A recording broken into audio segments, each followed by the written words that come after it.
Sir, obsessive compulsion disorder OCD என்று சொல்லப்படுகின்ற அந்த நோய்ங்கிறது மனநோயா நரம்பு கோளாறா, அது ஏன் வருகிறது, வந்தால் எப்படி சரி செய்வது அப்படின்னு கேள்வி கேட்டிருக்காங்க. இதுக்கு உங்களுடைய பதில் என்ன டாக்டர்? ரெண்டுமே ஒன்று தான் சார். நரம்பும் பாதிக்குது, மனசும் பாதிக்குது. ரெண்டுமே இப்போ மனசு மட்டும் பாதிக்குது, நரம்பு பாதிக்கலன்னு சொல்ல முடியாது. நரம்பு பாதிச்சிருக்கு, மனசு பாதிக்கலன்னு சொல்ல முடியாது. ரெண்டுமே பாதிச்சிருக்கு. நரம்பும் மனசும் ரெண்டுமே பாதிச்சிருக்கு. இந்த ப்ராப்ளம் வந்து இப்போ நியர்லி ஒரு 10-15 இயர்ஸாக நாளுக்கு இது அதிகமாகிட்டே வருது. இந்த 10-15 வருஷமாக இது வந்து ரொம்ப அதிகமாகிட்டே வருது. இது வந்து சின்ன வயசுலேருந்து எல்லாருக்குமே வருது. இப்போ பெரியவங்களுக்கு மட்டும்தான் வருது, அடல்ட்ஸ்க்கு மட்டும்தான் வருது, எல்டர்ஸ்க்கு மட்டும்தான் வருது, சில்ட்ரன் மட்டும்தான் வருது. இல்லை, சில்ட்ரன்றது எல்டர்ஸ் வரைக்கும் எல்லாருக்குமே வருது. இப்போ ஒரு வகையான மனநோய் தான் அது. ஒரு வகையான மனநோய். ஹிஸ்டீரியா எப்படி ஒரு வகையான மனநோய்னு சொல்கிறோமோ அதே மாதிரி இதுவும் வந்து ஒரு வகையான மனநோய். இந்த மனநோய் எதனால் வருகிறது, என்ன காரணம்? விஞ்ஞானிகள் ஆராய்ச்சி பண்ணிட்டு இருக்காங்க, டாக்டர்ஸ் ஆராய்ச்சி பண்ணிட்டு இருக்காங்க. ஒன்று தெளிவான இதுதான் காரணம் வரையறுத்து சொல்ல முடியல. நாம் திரும்ப திரும்ப சொல்கிறோம், அவங்களுடைய பாஸ்ட் லைஃப் கர்மாஸ் தான் இது முக்கியமான காரணம். அது இன்விசிபிள் ரீசன். அந்த பாஸ்ட் லைஃப் கர்மாஸ் தான் இந்த ப்ரெசன்ட் லைஃப்பில் பிரெயினை அஃபெக்ட் பண்ணி லெஃப்ட் பிரெயினை மெயினாக அஃபெக்ட் பண்ணி அது வந்து ஒரு வகையான மனநிலை நோயாக உருவாக்கப்படுது. இதுக்கு சைக்காலஜிக்கலாக வந்து சைக்காட்ரிஸ்ட் என்ன பண்ணுவாங்கன்னா மெடிசன்ஸ் கொடுப்பாங்க. அது வந்து பிரெயினுடைய ஃபங்க்ஷனை கண்ட்ரோல் பண்ணுற மாதிரியான ஒரு வகையான மருந்து. அலோபதி முறையில் அலோபதி டாக்டர்ஸ் கொடுக்குற மருந்து. அது என்ன பண்ணும், பிரெயினுடைய ஆக்டிவிட்டியை கண்ட்ரோல் பண்ணி அப்படியே ஸ்லக்கிஷாக அப்படியே பண்ணி சைலண்ட் பண்ணும், சப்ரஸ் பண்ணும். பிரெயினுடைய ஆக்டிவிட்டி வந்து சப்ரஸ் பண்ணும். அதுக்காக அவங்க கொடுக்குறாங்க. தவறு இல்லை, அவங்களுக்கு தெரிஞ்சது அவங்க படித்து கொடுக்குறாங்க. நாளடைவில் இது என்ன பண்ணுது அப்படின்னா, பிரெயினுடைய ஃபங்க்ஷனை ரொம்ப பாதிச்சு அவங்களுடைய டே டு டே லைஃப்பில் வந்து நார்மல் ரொட்டீன் லைஃப் வாழ முடியாத மாதிரி எண்டோக்ரைன் கிளான்ஸஸ் அஃபெக்ட் ஆகிடுதுன்றது தான் நான் சொல்கிற விஷயம்.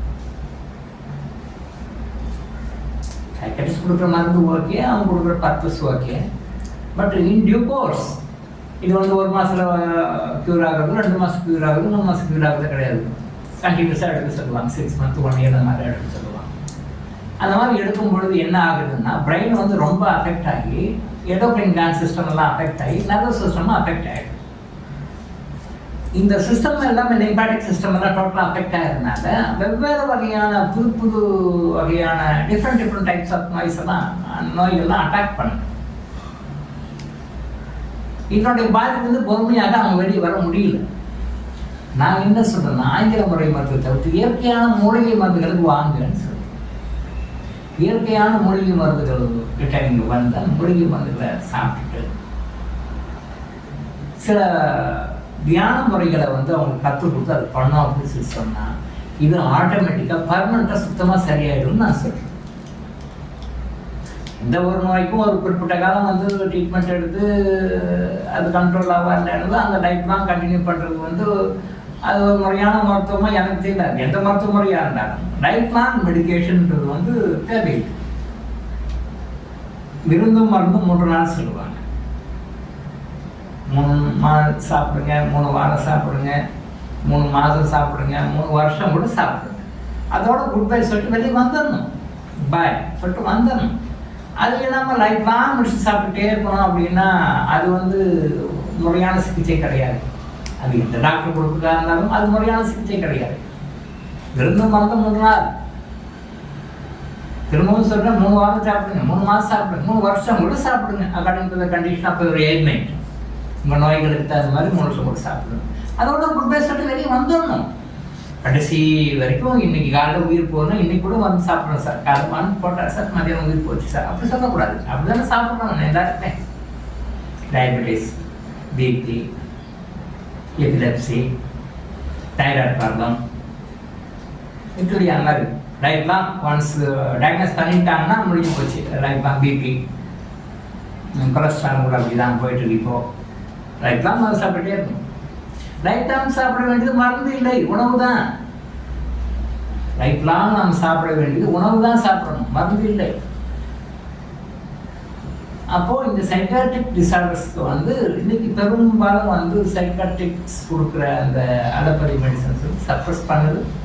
பட் இன் டியூ கோர்ஸ் நாளடைவில் வந்து எண்டோக்ரைன் கேன்சருக்கு ரொம்ப அஃபெக்ட் ஆகி உடம்பு ரொம்ப அடி வாங்கி ரொம்ப சஃபர் ஆகுறாங்க. அதனால் அது வேண்டாம். இயற்கையான மூலிகை மருந்துகளுக்கு வாங்க. இயற்கையான மூலிகை மருந்துகளில் தியானங்கள் எல்லாம் கொஞ்சம் அப்படியே லைஃப் ப்ராக்டிஸ் பண்ணிட்டே வந்தீங்கன்னா அப்படியே பண்ணிட்டு வந்தீங்கன்னா மருந்தே இல்லாமல் உங்கள் நோய்கள் தான் சரி. மருந்து இல்லாமல் நார்மல் சொல்லுங்கள். ஓசிடியில் ஒரு பெரிய விஷயமே கிடையாது, குணப்படுத்த முடியாதெல்லாம் ஒன்றும் கிடையாது. நீங்கள் நினைக்கிற மாதிரி இந்த ஆங்கில முறை மருந்து மட்டும்தான் உங்களுக்கு உதவி செய்யும், ஆங்கில முறை மட்டும் சரி பண்ணும் அப்படின்னு நினச்சிட்டு போகிறது தான் தவறு. இயற்கையான மூலிகை மருந்து நம்ம சித்தர்கள் நிறைய சொல்லிட்டு போயிருக்காங்க. இந்த மக்கள் சமுதாயம் நல்லா இருக்கணுன்றதுக்காக, இந்த மக்கள் சமுதாயம் நோயற்ற வாழ்வு வாழணுன்றதுக்காக, இந்த மக்கள் சமுதாயம் நோயற்ற வாழ்வு வாழ்ந்தால் தான் அடுத்த உயர்நிலைக்கு போக முடியுன்றதுக்காக தான் அவங்க எல்லாம் எழுதிட்டு போனாங்க. அவங்களுக்கு பேர் கிடைக்கணும், புகழ் கிடைக்கணும், அவங்களுக்கு அவார்டு கிடைக்கணும், அவங்களுக்கு நோபல் ப்ரைஸ் வாங்கணும் அப்படின்ற எய்மெல்லாம் அவங்களுக்கு கிடையாது. யார் 10 பேர் நிச்சயம் பாராட்டணுன்றதெல்லாம் கிடையாது. இந்த மக்கள் சமுதாயம் நல்லா இருக்கணும்னு எழுதி வச்சுட்டு போனாங்க. அந்த மாதிரி விஷயம் நம்ம ஃபாலோ பண்ணி அதை நம்ம லைஃப்பில் அப்ளை பண்ணி நம்ம சந்தோஷமாக இருந்தால் நல்லா இருக்கும். நம்ம அதை ஃபாலோ பண்ணாலும் எழுதினவங்களுக்கோ சொன்னவங்களுக்கோ எந்த ஒரு நன்மையும் அப்படின்னா அவங்க ஒன்றும் கிடையாது. அவங்க கடமையை செஞ்சுட்டு போயிட்டாங்க. ஸோ இந்த பிரச்சனை வந்து ரொம்ப நாளுக்கு தான் அதிகமாகிட்டே வருது. Not only in India, through out world இது நிறைய அதிகமாகிட்டே வருது.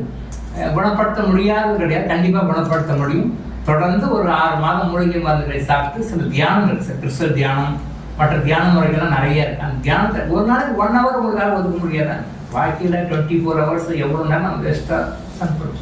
அட்லீஸ்ட் சோசியல் மீடியாவில் போயிட்டு சோசியல் மீடியாவிலேயே ஒரு 8 மணி நேரம் 3 மணி நேரம் ஸ்பெண்ட் பண்ணவங்களாம் நிறைய பேர் இருக்காங்க. இன்றைக்கி டே டு டே அடிக்டாக இருக்கணும். ஒரு 1 hour உங்களுக்காக வாழ்க்கையில் ஒதுக்கணும். இந்த பிரச்சனை பர்மனெண்ட்டாக வந்துடலாம், பர்மனெண்ட்டாக ரிலீவ் ஆகி வந்துடலாம். ஸோ அது குணப்படுத்தக்கூடிய ஒரு விஷயம்தான். அது வந்து முழுமையாக குணமடைந்து இயற்கையான சுகமான ஆரோக்கியமான நல்வாழ்க்கையை வாழ முடியும். எந்த நிலையில் இருந்தாலும், எந்த வயசில் இந்த பாதிப்பு இருந்தாலும் அவர் முழுமையாக குணமடைந்து வாழ முடியும். டாக்டர் இளங்கோவை ஐஎஸ் ஹாஸ்பிட்டல் இந்த மாதிரி விஷயங்களுக்கு தகுந்த ஆலோசனைகளும் மருத்துவம் நாங்கள் கொடுக்குறோம். பயன்படுத்திக்கோங்க, நல்ல ஆரோக்கியத்தை அடையும். டாக்டர் இளங்கோ ஐஎஸ் ஹாஸ்பிட்டல் வழங்கும் விழிப்புணர்வு இது. தொடர்ந்து இது மாதிரி பல அவேர்னஸ் வீடியோக்களை பார்க்க நம்ம சேனலை சப்ஸ்கிரைப் பண்ணிட்டு பெல் பட்டனை ப்ரெஸ் பண்ணுங்க.